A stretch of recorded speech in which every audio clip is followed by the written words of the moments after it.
to host. The mere granting of an opportunity for South Africa to bid for the prestigious Formula One Grand Prix is an affirmation of South Africa as an important world actor and the confidence in the country. Joburg Water says it has allocated 600 million rand to address the challenges at the Commando system, which supplies communities in the west of Johannesburg. The system has been experiencing infrastructure issues, resulting in poor water supply for close to a decade now. The dry taps have led to protests in the affected communities, with residents accusing the city of not caring. This morning, the entity provided an update on the system's challenges and plans to fix them.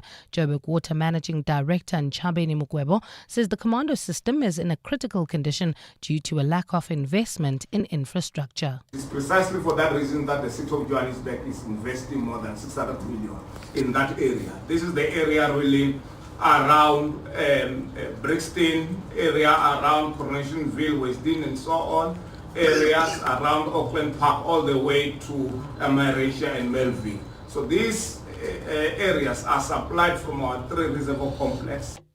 A section outside the Athlone Magistrates Court in Cape Town has been cordoned off by police following a fatal shooting this morning. A man was shot and killed at the court's entrance.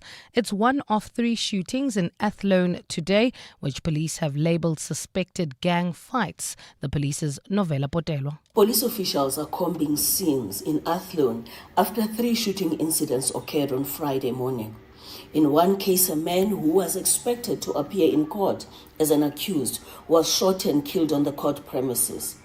Not far from the court, a man and a woman were shot and wounded in separate incidents. They were transported to medical facilities for treatment. The Western Cape Mobility Department has confirmed to EWN that talks to end the taxi-related violence in Cape Town have now resumed, but the department has not gone into details about who exactly is meeting today as well as where.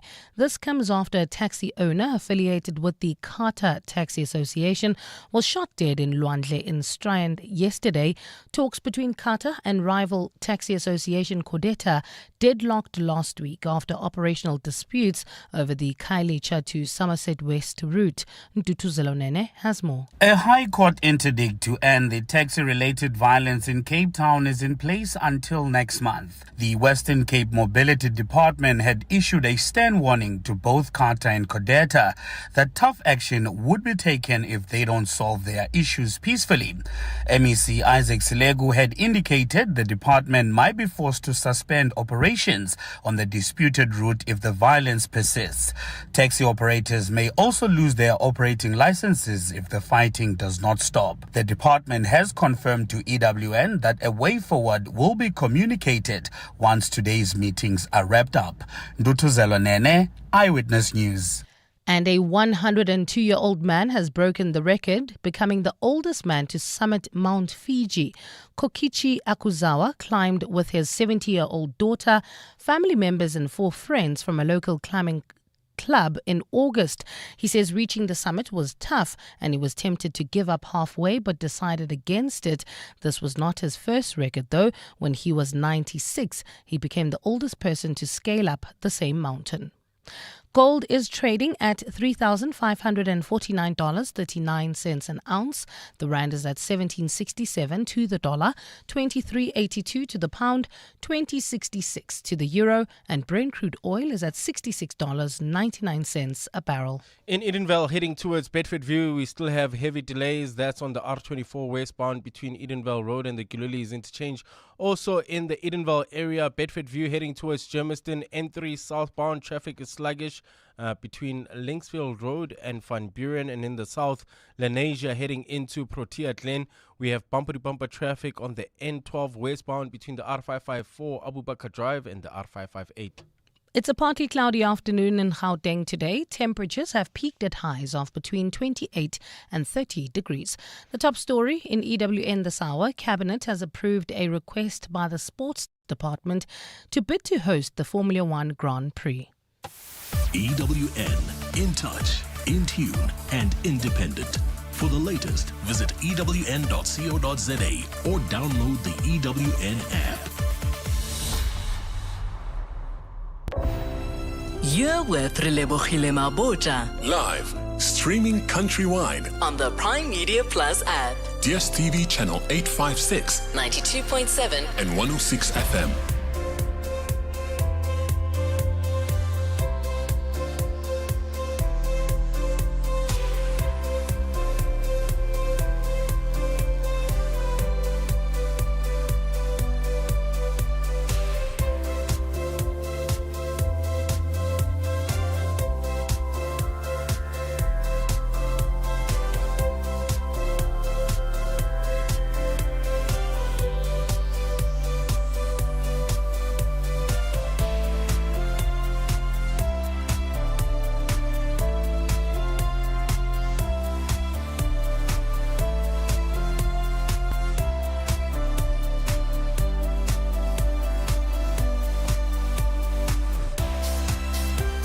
After 2 o'clock, the second and final hour of 7:02 afternoons with me, Relebogile Mabotja.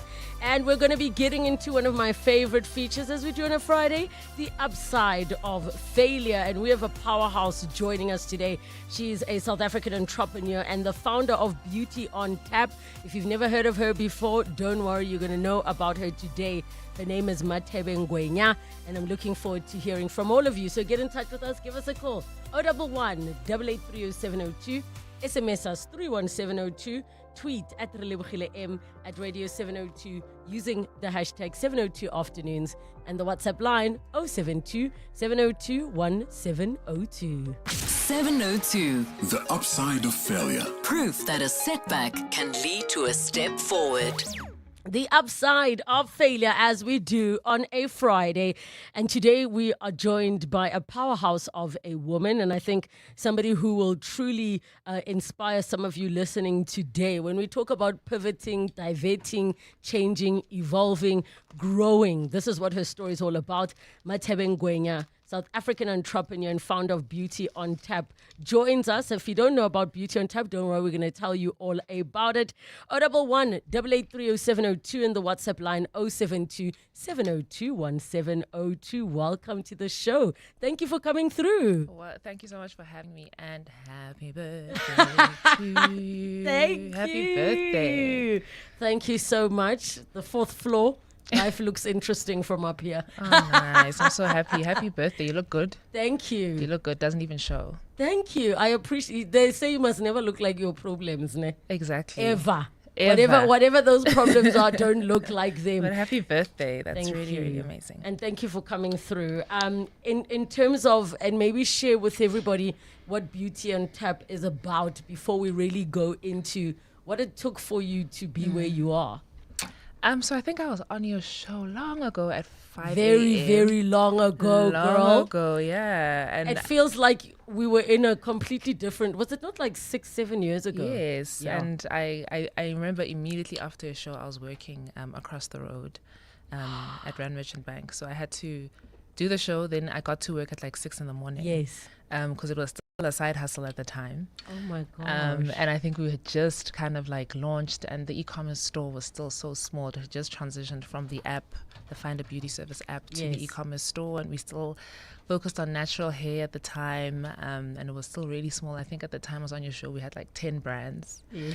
And it's just amazing that I'm on your show a week before we opened Sandton City. So it's kind of like I've journeyed, and it's like right time, right place. I was supposed to be here on your 40th birthday even. Right? Yeah. So, I mean, Beauty on Tap started off as a Find a Beauty Service app. In 2015, we launched. And a year later, we launched an e-commerce website after receiving feedback that people love the products that we listed on our directory on the app, but they want a platform where they can just buy all their favorite products on one place and have one delivery. And we started off with natural hair products, and it's just transitioned over the years. We've added more and more brands. During COVID, the company kind of just grew. And we started adding more skincare brands, and it's now kind of focused more on skincare. And I've said, you know, when I spoke to you, probably at 10 brands. I think we have over 80 brands now on the website. We have local brands, international brands, Korean skincare as well.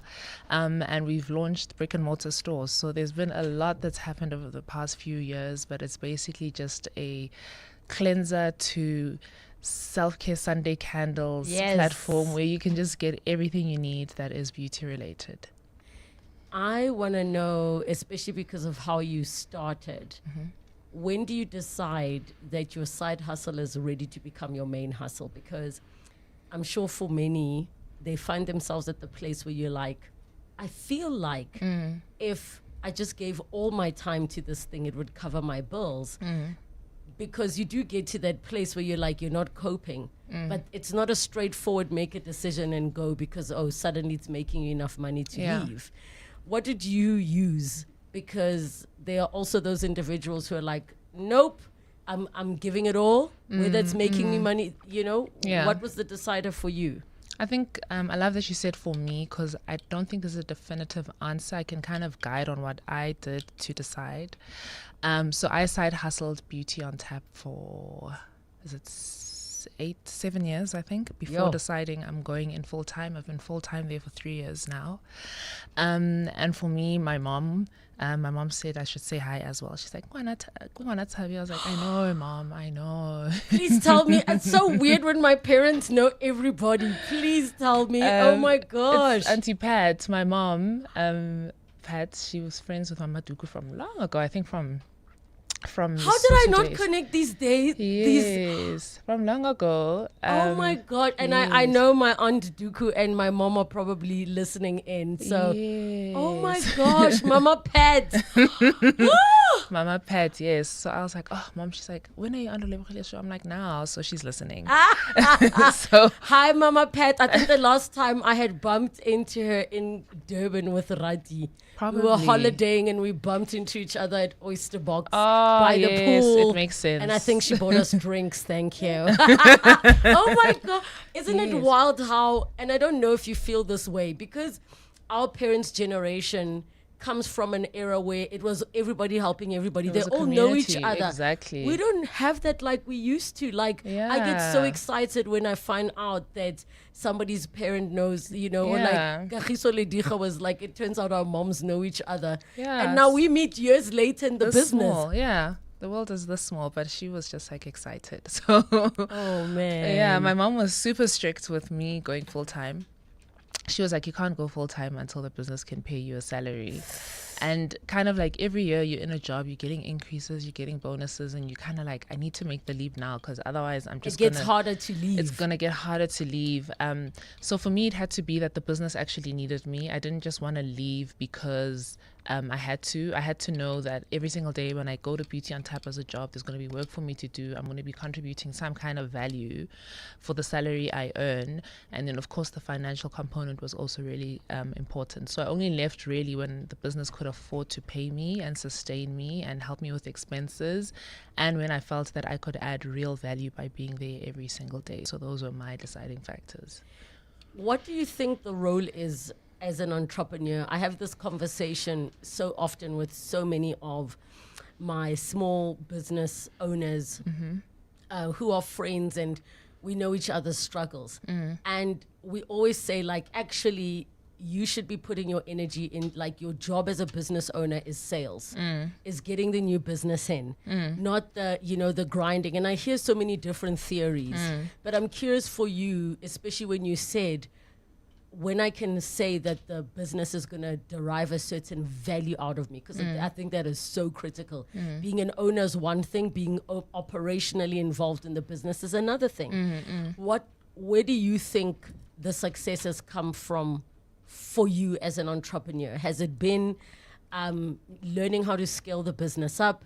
Has it been appointing somebody else? I mean, I don't know if you know of Huda Beauty. I'm sure you know the story. And then she stopped being the CEO. Then she's like, nope, I'm coming back. I don't recognize my business anymore. For me, I think there's quite a few things, I think, critical roles that I've played in the business. So by profession, I'm a CA, I'm a chartered accountant. And so in terms of things like sales and marketing and formulation, because we have our own in-house brands, I don't have that expertise. Marketing, I'm kind of just passionate about, so I get it. But for me, I think the importance was seeing that this is a business that is growing and now kind of wanting to establish it as a full sustainable business. So coming in, making sure that there are proper processes, that if things things have to be signed off, that they actually signed off, to kind of not let the business run away and kind of be a mess and not be able to fulfill customer orders, and also to go in and scale the business, and how we can scale the business responsibly. Is it getting financing? Is it looking how we can self-finance? And so when I went full-time, I was more focused on that stuff and as well as scaling. And I mean, a year after I went full-time, we were able to open a store at Mall of Africa, just because I was fully focused on the business there every single day and overseeing the operations of the business as well. And for me, I think a big focal point of Beauty on Tap has always been customer service, making sure we deliver efficiently. So kind of not letting those core values or value contributors to customers, making sure that those don't slip away. So I think that's what my contribution has been. And also just making sure we hire the right people. I think getting the right people into your business is super important. And so that was a key focal point for me as well. Like, I'm on maternity leave now, well, kind of. I'm like, ma'am, you are at work right I'm now. literally, I'm at work. Everyone's like, I'm so sorry. I'm like, girl, I've been at work the day I gave birth. They were texting me. Yes. So, being on maternity leave and knowing that the business is still fully functional because I got the right talent in is quite amazing. So that's something I'm really proud of as well in the business, is that the team is able to keep it running even though I'm not there fully. We're going to take a break, and when we come back, I really want to delve into that journey, because I also feel like being a CA has its own moralo that you carry with it. We continue the upside of failure when we come back.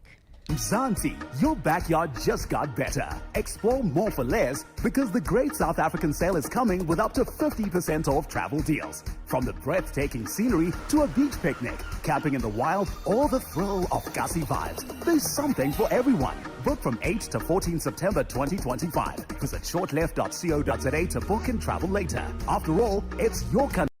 Enjoy it, because nothing's more fun than a short left. #TravelWise Mzansi. T's and C's apply. One festival, endless flavor, and 2 unforgettable days of timeless music. The DSTV Delicious International Food and Music Festival, powered by Lotto Star, returns on 20 and 21 September at Kyalami Grand Prix Circuit. On Saturday, the stage erupts with Don Toliver, Questa, and Nkabi Zezwe. Then on Sunday, experience the legendary Lauryn Hill, Wyclef Jean, Lyra, and more. The DSTV Delicious Festival, powered by Lotto Star. Tickets at Ticketmaster. Mzansi, don't miss out on playing Powerball and Powerball Plus for a life-changing 103 million rand in total guaranteed jackpots this Friday. That's right. Play Powerball for the guaranteed 50 million rand and Powerball Plus for the guaranteed 53 million rand today. Buy your tickets now in store on nationallottery.co.za, the mobile app, cell phone banking, or simply dial *120 *7529# for USSD. Panda, Pusha, play. Players must be 18 years old or play responsibly. E2 is the proud operator of the National Lottery. Tap into the power of 40 Winks. Visit Dial-A-Bed today and save up to 30% on our best-selling brand. Our 40 Winks Sleep Tribe Pro Medium Comfort Queen Set is reduced to $7,999, and our 40 Winks Active Zone Extra Firm Comfort Queen Set is now only $11,999. Plus, get next-day delivery on our best sellers. Dial-A-Bed. Sleep for life. The Money Show. Weekday evenings at 6. Is it difficult to find new business in South Africa right now? The competition is quite high. It's quite tough. You've got everybody wanting to participate in what was formerly the insurance industry. You've got retailers going into insurance. You've got the banks offering insurance. So it's really about an overall holistic financial services play and what you have to offer. Abigail Mokube, the Chief Financial Officer at Sanlam. The Money Show on 702. Let's walk the talk.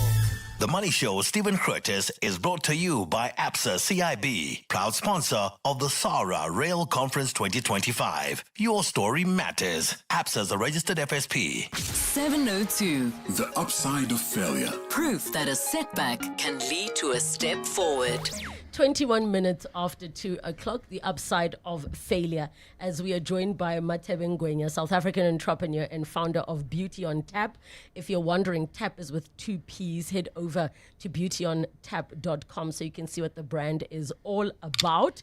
And we have just been chatting about the journey. We get your questions and comments on 011 883 0702 in the WhatsApp line 072 7021 702.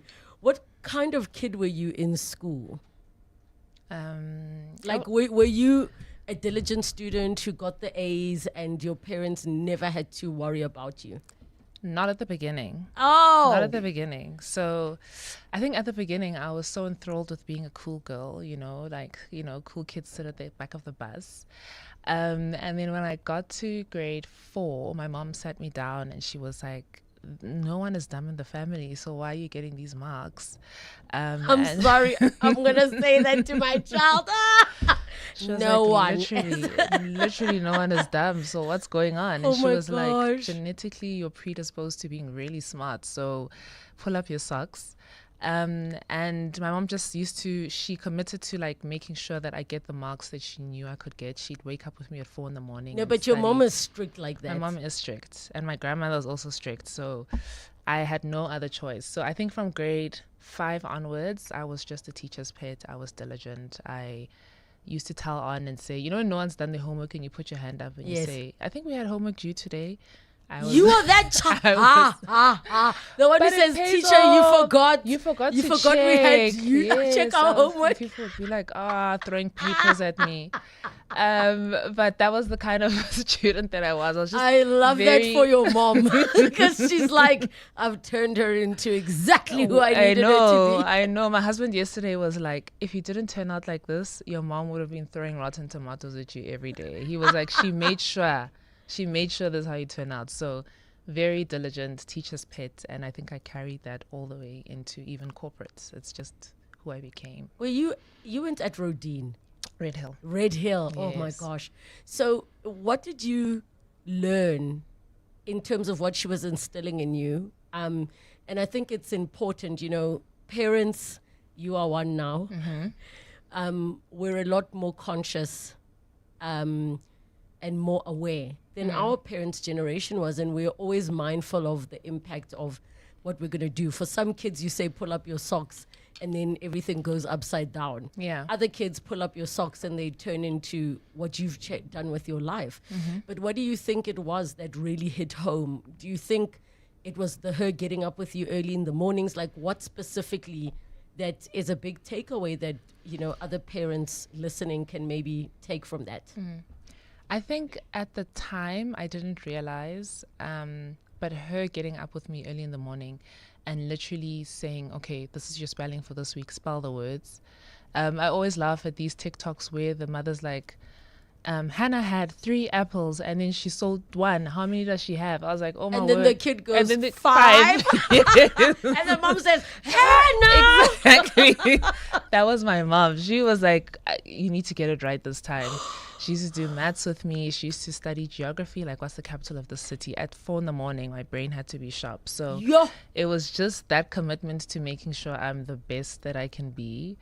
And also just the sacrifices she made. Like I was telling my husband I had an au pair, and he was like, girl, you had an au pair. Like in 97, you had an au pair. Yep.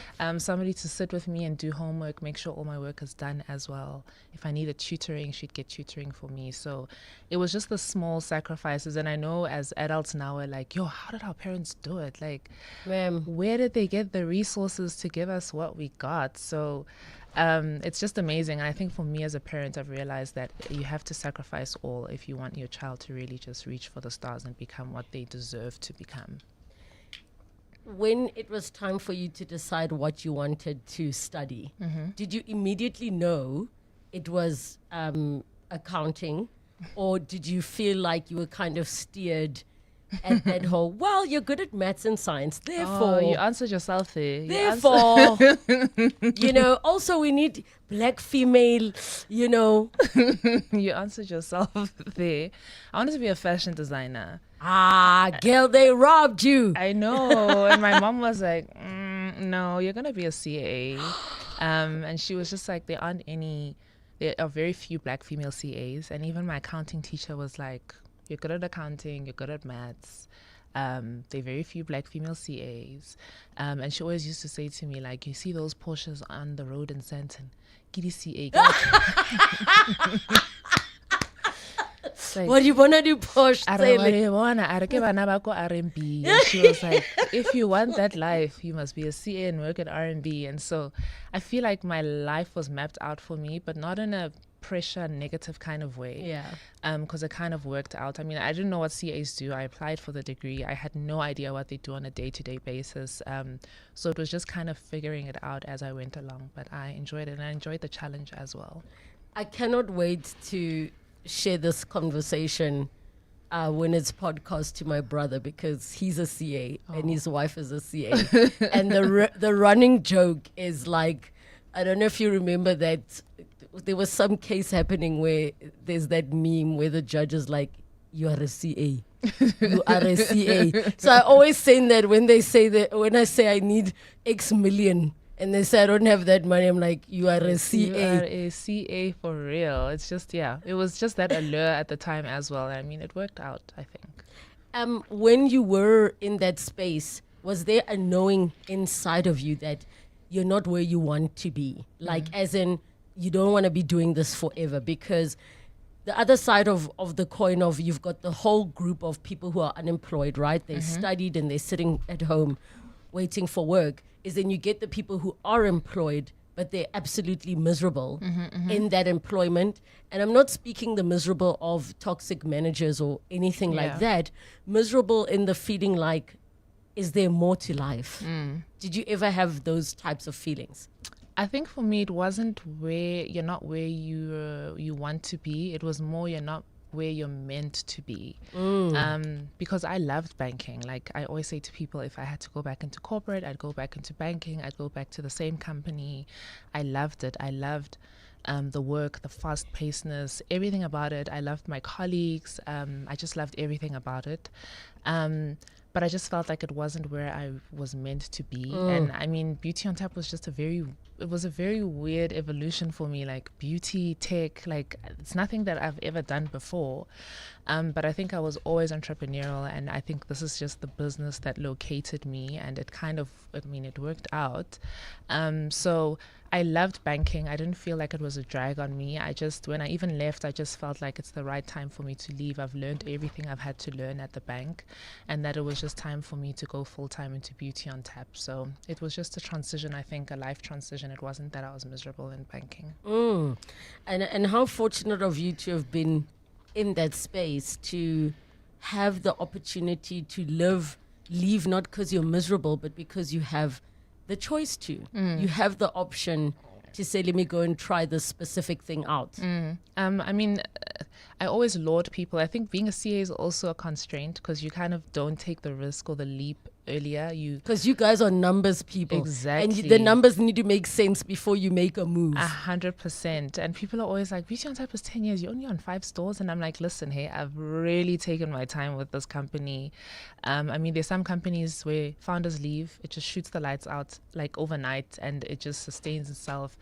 So everyone's journey is different. I just think with mine, I've taken it super slow. And even now we take it super slow. So I'm happy with the way that the journey has worked out. And even if I still do take it super slow, that's the way I'd want to do it. I want the business to be as sustainable as possible. And listen, I'm sure there are many business owners who can attest to the fact that that kind of footprint can be irrelevant. There are so many companies that have been liquidated having 10 million different stores. But when we come back, we're going to chat more about the journey into the beauty space and what it's been like going from just an app to a physical store. It's 2:30. Time for your latest Eyewitness News headlines. Good afternoon. Thanks, Relebogile. Good afternoon. Power utility Eskom says South Africans could be spared power cuts this summer. The utility says its systems have improved, resulting in it generating power at a rate which is higher than the demand. Eskom briefed the media this afternoon to provide its latest summer outlook. Cabinet has approved a request by the Sports Department to bid to host the Formula One Grand Prix. The Grand Prix was last hosted in South Africa in 1993, a year before the country's transition from apartheid to democracy. The Kyalami racecourse has already received confirmation from the F1 Federation to upgrade its circuit to Grade 1 status. And in Cape Town, a section outside the Athlone Magistrates Court has been cordoned off by police following a fatal shooting Gauteng this morning. A man was shot and killed at the court's entrance. It's one of 3 shootings in Athlone today that police have labelled suspected gang fights. Those are the headlines. This EWN and more at 3 or as it happens. EWN Traffic. Well, at this stage, if you're heading towards Bedford View, leaving the Edenville area, we still have bumper-to-bumper traffic on the R24 westbound between Macro Store and the Gilulis interchange. Also coming from the Boksburg area, traffic also sluggish on the N12 westbound approaching the R24 merge. If you're heading into Germiston, that's driving through Alex Linksfield area. N3 southbound, bumper-to-bumper traffic. This is between Linksfield Road and Van Buren. Also, if you are in and out of the Joburg CBD, expect some delays on Main Reef Road between Anderson and Production. Also, in the Protea Lane area, that's traveling into Lenasia. Traffic heavily backed up. This is on the N12 westbound between the R554 Abu Bakr Drive and the R558. And finally, in the Midrand area, that's if you're traveling towards Santon, traffic heavily backed up. Not yet clear what's going on there. This is on the N1 southbound between New Road and the Gilulis interchange. If you have any idea, we are on WhatsApp. Please send us a voice note on 702-1702. There's more EWN on air, online, and on the EWN app. 702 delivers on the matters that matter to you. I'm Deirdre from Oakden. I've probably been listening to 702 for about 40 years. I listen most of the day, and I really can't imagine my life or my day without 702. I'm kept up to date with all the news, and I must say that I personally believe I hear the news before anybody else. When I hear it on 702, nobody else has heard it yet. And I'd just like to say, keep up the good work. Thank you for sharing your thoughts. so we can deliver more on what matters to you. 702 listens. Let's walk the talk. Alarm goes off, but silently. And now you're late for everything. Leave. Cancel the day before you leave. I knew it. 1 tick, 2 ticks, blue tick. Hectic. Yeah, I'm going to need a mac and cheese. Adulting is hard. Instead of curling up or crashing out, try the new Nando's mac and cheese with delicious cheesy bechamel sauce, topped with crispy peri crumble. Get it as a side with any meal or by itself, because you're just a baby. Hollywood Bet Aziz Shege. Beyond the Game is back for the new soccer season. Up for grabs is a share of 4 million rand in prizes, including the Toyota Rumion, Corolla Cross, Hilux 2.4 GD6 DC, and a Starlet Cross. To qualify, bet 10 rand or more on any soccer fixture or fixtures for your chance to score big. Bet now. T's and C's apply. Hollywood Sportsbook is a licensed betting operator. No persons under the age of 18 years are permitted to gamble. Winners know when to stop. South African Responsible Gambling Foundation toll-free counselling line 0800 006 008 or WhatsApp HELP to 076 675 0710. When it comes to protecting your workforce, trust the workwear brand that has been protecting workers for over 150 years, Sweetall. Sweetall has overalls and uniform solutions for every industry, so your team is safe, comfortable, and ready to tackle any challenge. Visit our new Boksburg showroom, shop A1 Atlas Road, Westwood, Boksburg, or go to sweetall.com today. Sweetall, we never let you down. Superior protective workwear since 1871.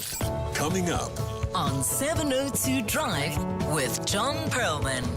702 Drive with John Perlman's coming up from 3 to 6 p.m. Happy Friday, John. Are you good? Happy birthday, more to the point. I'm well. How are you?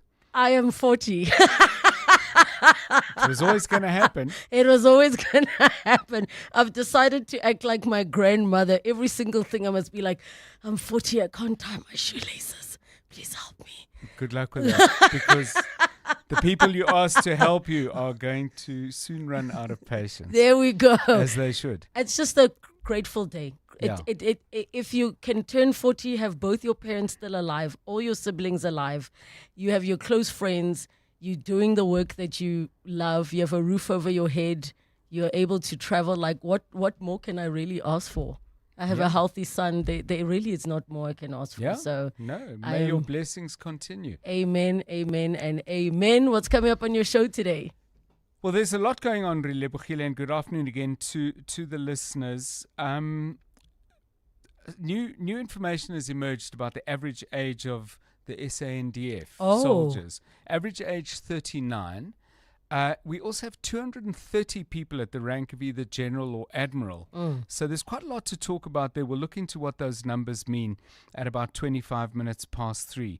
Department of Sport has decided to allocate 82 million rand for setting up VAR in football. Now, I'm not sure whether the public should be funding a project that benefits a very, very well-funded private football sector, given all the other needs for school and grassroots sports. So we'll look into that after 4. We've been trying to get hold of the minister or the DG of sport. No luck so far, but either way, we'll cover the story.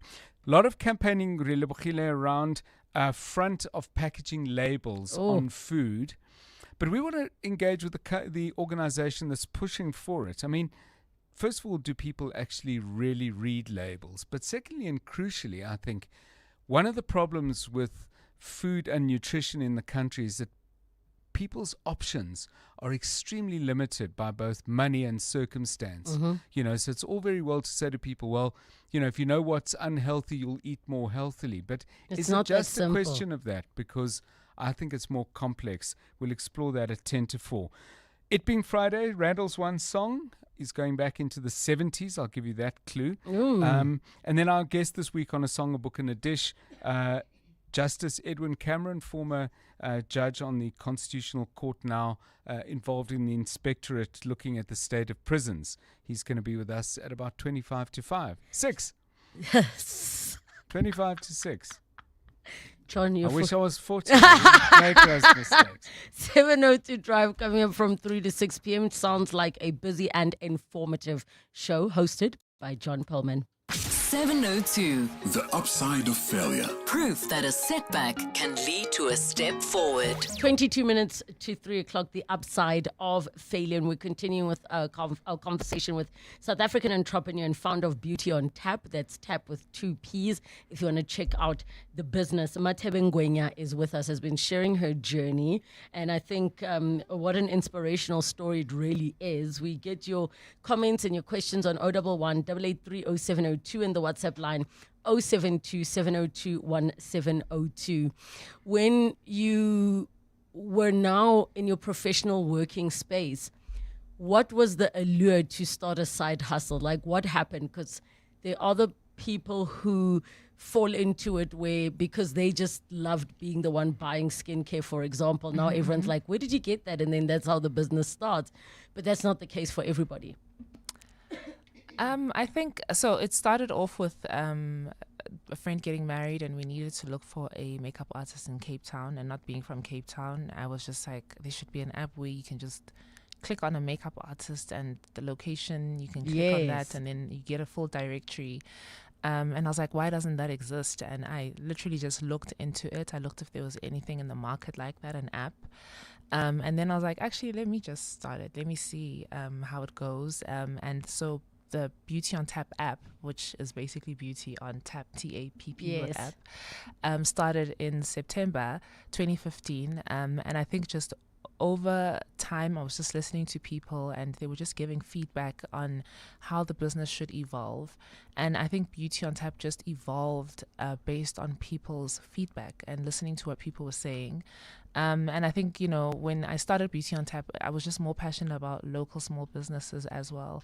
And I had my braider who used to come to my house, Shumi, and she was like, it's so hard to get customers. And I was like, you know, with this app, maybe people will get more customers as well. So the whole point has just been helping local beauty businesses have a shop front. And giving them, you know, a store where they don't have to have this huge working capital requirement. And that's just been the evolution of the business, has been more wanting to help small local beauty brands. And I think my thing has always been helping small businesses, and beauty kind of found me. But I've always been passionate about beauty. I mean, when you look at your grandmother getting ready and your mom doing her hair, as a girl, you're just like, oh, I also just want to do this stuff when I grow up. So it's just kind of been something in the family, and that located me as well. So when you now decided to do this, because there are many people who stumble upon, why is no one doing this? Maybe I should do it. But between that and doing it are two completely different 100%, things. yeah. Especially if you're completely out of your depth. The part of it, like you said, is tech. The other part is beauty. Where did you even begin?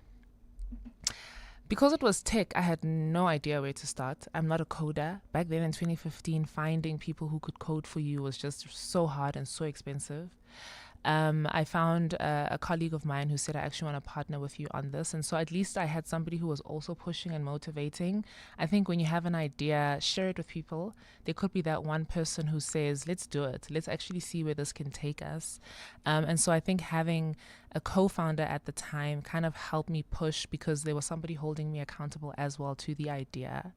And I always say to people, if you have an idea that sparks into your mind, there isn't an idea that belongs to a single person. There have been lots of people who've started Beauty on Taps, whether they've succeeded or it hasn't worked out. So always start. There's somebody that can also take your idea and start as well. So just like take a chance and see how it works out. So in that regards, what made you know that you're moving in the right direction? Sometimes the beginning of the journey is extremely tough, where you're not seeing return on the fruits for a long time. And I think it's also important, not just for women, not just for women of color, not just for young people like yourselves, but just in general, where everybody's really just doing their best to get by. What was it that kept you going? I love that you mentioned the partnership, because there are many who believe that having a partner means you're now splitting everything by two, as in the benefits, but they're not seeing that you're splitting the responsibility and having an accountability buddy, as I refer to it, accountability buddy. But yeah, share with us what that's been like.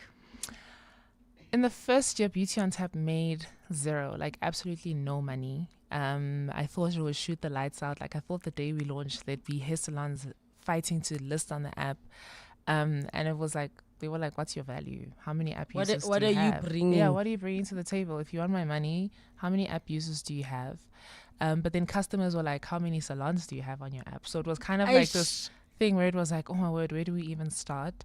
My co-founder left me because he was like, this business is not making money.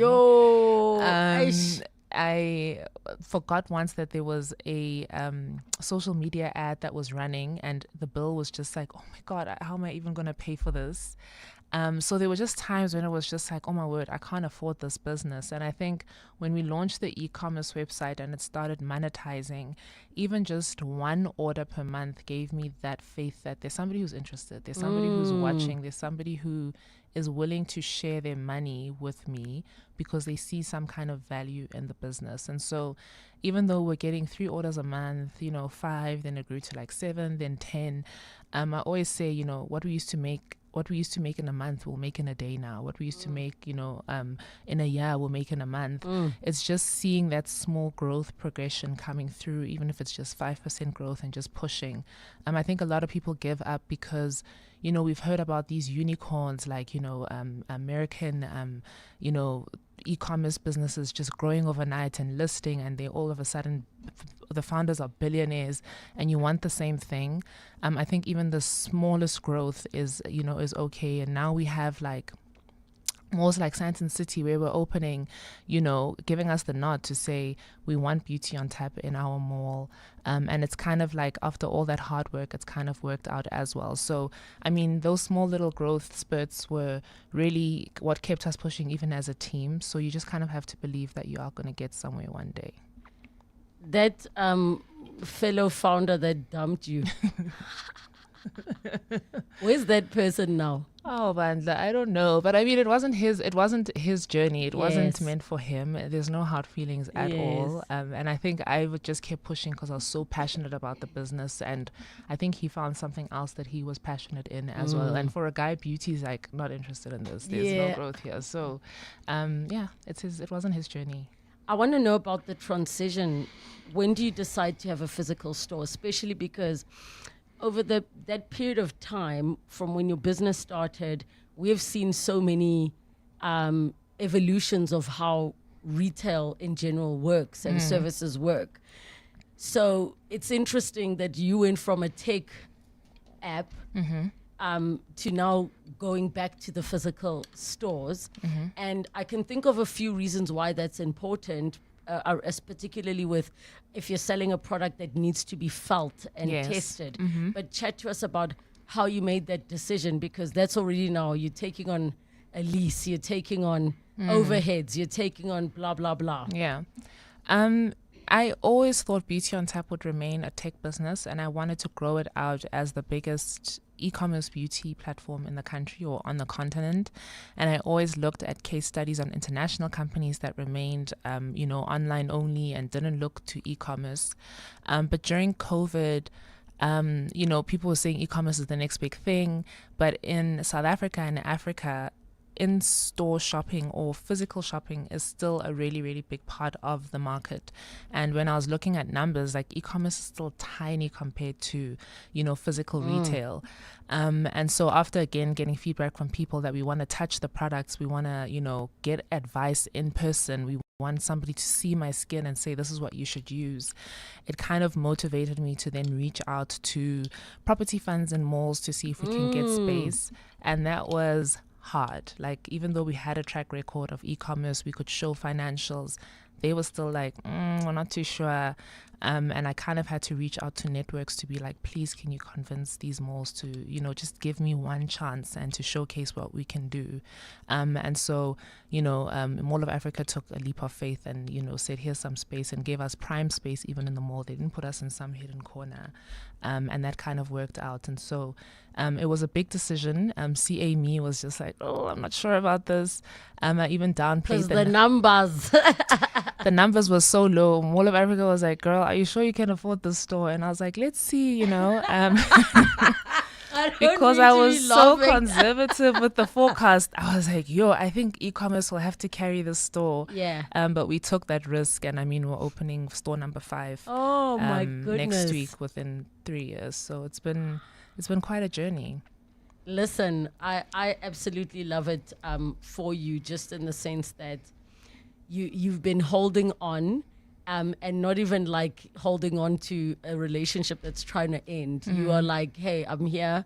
We're going to grow low and slow. How did you decide now to start doing the second and the third? Do you feel like your confidence had built after like, okay, this first one worked out. It's not needing the e-commerce store to carry it. We can move on to the next one and even reach a market that would have never downloaded this app to begin with? So after Mall of Africa opened, I was like, oh, okay, people actually want to shop in person. And I think because we had the data of where our customers were, we could kind of choose where we want to go next. So we knew that Pretoria, we have a lot of customers. And so we were like, okay, let's look at a store in Pretoria. But we also had this fear that, maybe the people going to Mall of Africa aren't going to go to Pretoria, or it's going to lose customers now, and that store isn't going to make the money that it used to make. And so it was also a very difficult decision to do our Menlyn store next. But after we did that and we saw like, it actually doesn't deter from the other platform. Like Mall of Africa didn't take away e-commerce customers, it just built onto that. And we realized that actually having a physical presence kind of makes people trust your brand a lot more. People walking past the store then look online and want to shop online. So after we kind of saw that this is the success rate that we can have, let's try it out. We tried it out. But we've been very lucky over the past few years that all our stores have kind of worked out and are doing well. And there could be stores that, don't work out. It's going to happen. There's going to be stores that don't work out. But it's just taking that leap of faith that's kind of like pushing the team to also work hard as well. What are some of the most challenging, or let's name one of the challenging mistakes that you made that you can look back and say, I so would have done that differently? So, we have so many beauty brands on our website, and I always used to judge them, like, why don't you have stock? Like, why don't you have stock? Why are you delaying? People want to buy. And in 2021, we launched our in-house brand, Pastry Skincare. And the brands laughed at me and said, now you know. See? Now you know. They were like, why are you out of stock, girl? Because Gurav, and maybe share with us what the challenges are with that. First of all, there's this thing called working capital as an accountant, where you have to fund manufacturing from start to finish. You have to fund the packaging. You have to fund the actual manufacturing of the product, like the labels, every single thing you have to fund. So manufacturing in itself is just a financial beast. Like, it needs so much money. And I've always wanted Beauty on Tap to be a self-funded business. And so see Amy's up at night, like thinking, how are we going to fund this? How are we going to pay for this? What are we going to do? And so just having to grow the company organically and being super pedantic about funds has been really, really, really difficult. We can reach out for funding, but I think we just want to keep it at a really, really low base if possible. Mall of Africa was co-funded by our bankers. So I think that products failing, putting products on the shelf and then your sunscreen starts to separate, like there's oil sitting at the top, then there's the bulk sitting at the bottom. People saying, why is this lotion so thin this time around? So manufacturing is just really difficult. We've launched products with the wrong packaging. So I mean, I've had to learn. Literally, as in like the wrong container, or just like the label said the wrong thing? The label said the wrong thing. There's been spelling mistakes where you have to now take it back, start a new template. Sometimes because it's active ingredients, sometimes the packaging is too thin to sustain the product, so it starts going funny. So I've just learned a lot. We've had a lot of expensive mistakes. We've just had a recent expensive mistake with our new hair care brand For Me. We have to throw away all the packaging and start over. So mistakes happen, and I think manufacturing has been a lot more difficult than retail, because retail you can just point to the brand and say customers are complaining about ABC, but when the fingers are in your face, it's a lot more difficult, and you have to humble yourself a lot more now. Listen, no, it sounds so real, and I think these are the important lessons to learn, because as you say, it's easy to look at somebody and be like, why don't you guys have stock? If people are ordering, why don't you have stock?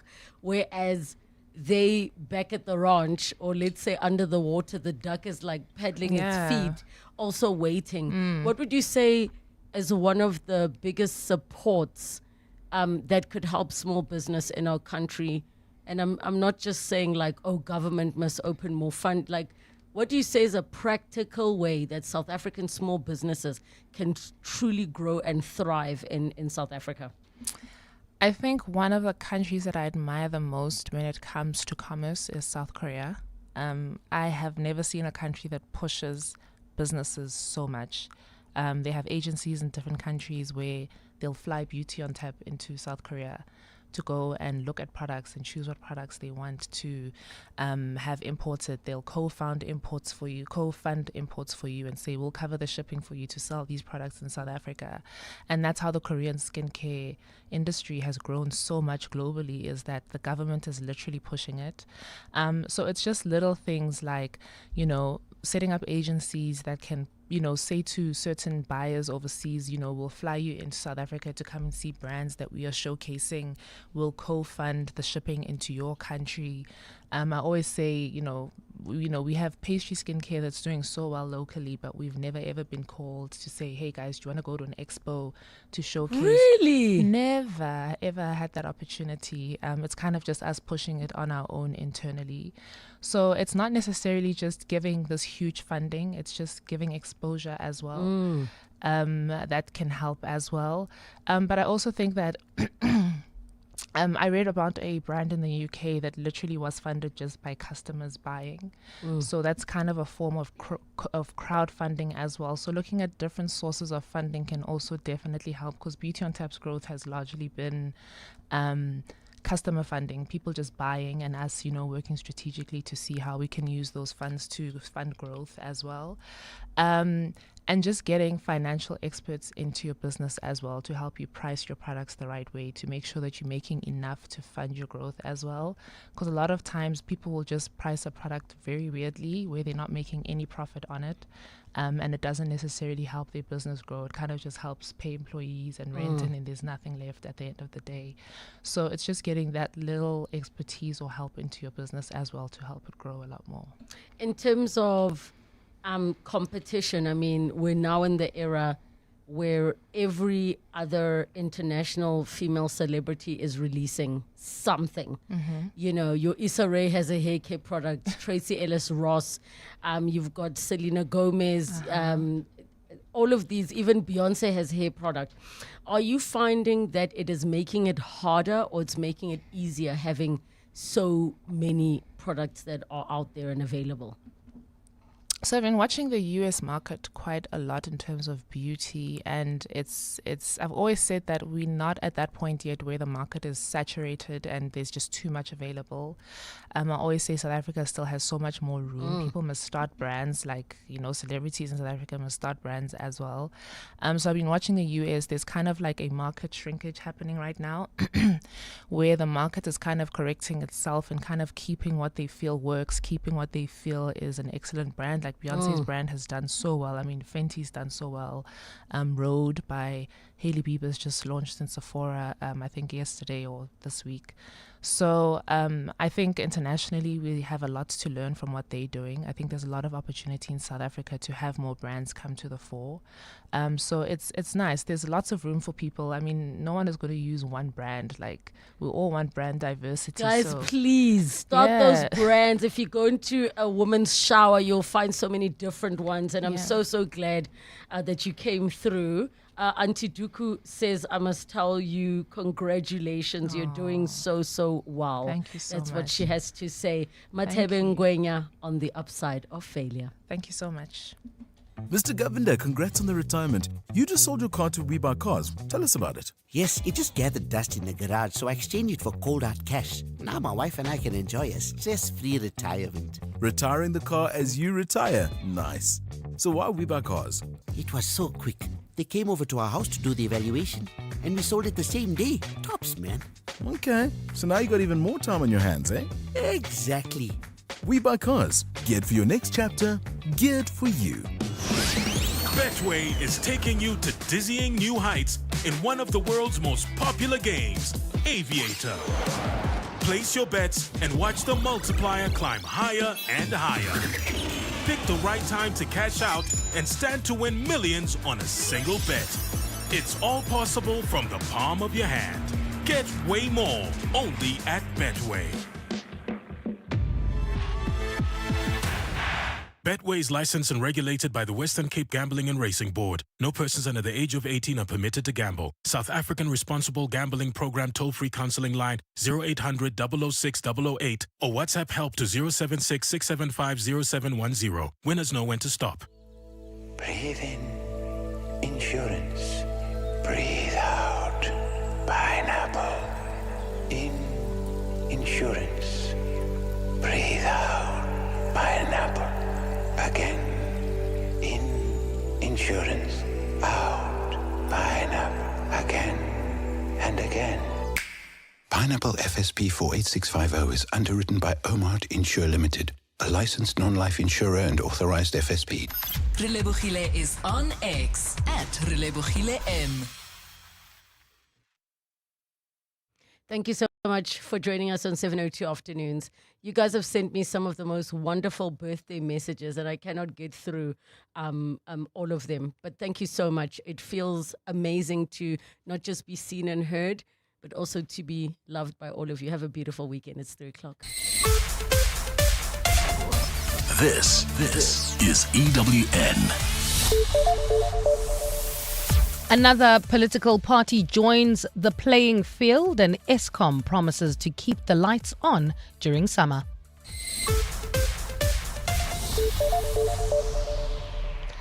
Good afternoon, I'm Bali Dlamini. Floyd Shibamvu's Maibuye consultation process has officially transitioned to a political party. It will now be known as Floyd Shibamvu's Maibuye consultation process has officially transitioned to a political party. It will now be known as the Africa Maibuye Movement and will contest the upcoming local government elections. Earlier this year, Shibamvu announced that he had established a consultation process to look into whether there is a need for a new political party in the country. As part of the process, Shibamvu and his team consulted many traditional leaders, civic organizations and members of the public throughout the country. At a media briefing today, Shibamvu says the feedback from the people was that they should create a new political party. I have the honor on behalf of our foremothers and forefathers, on behalf of the people of South Africa, on behalf of the current and future generations, and by the grace of the Almighty God, to announce the formation of Africa Mathebe movement as a political movement and political party. Power utility Eskom says South Africa